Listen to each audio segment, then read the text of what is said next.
Little Red Riding Hood. Once upon a time, there was a quiet forest with big trees and a small house hidden deep in the woods. In this place, we meet the characters of the story.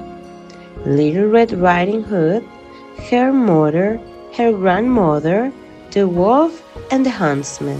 One day, Little Red Riding Hood's mother asked her to take some cake and wine to her sick grandmother. On the way, she meets a wolf and tells him where her grandmother lives. Then she leads the path to pick flowers and the wolf goes ahead. First, the wolf arrives at her grandmother's house and shallows her. Ready for a snack. Then he waits in her bed. Oh, I wait for Little Red Riding Hood. I must sound like a grandma. Later, Little Red Riding Hood arrives and talks to the wolf, thinking he is her grandmother.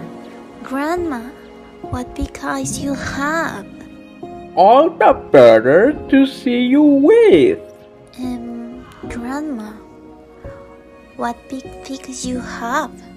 All the better to eat you with. Suddenly, the wolf jumps and shallows her too.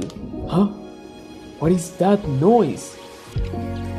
I will help!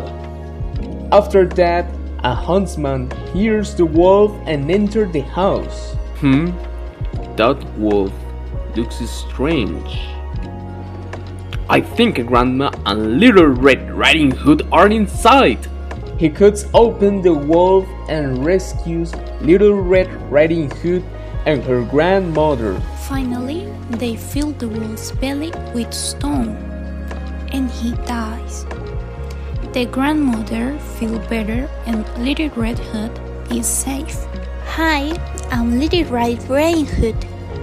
I learned something very important.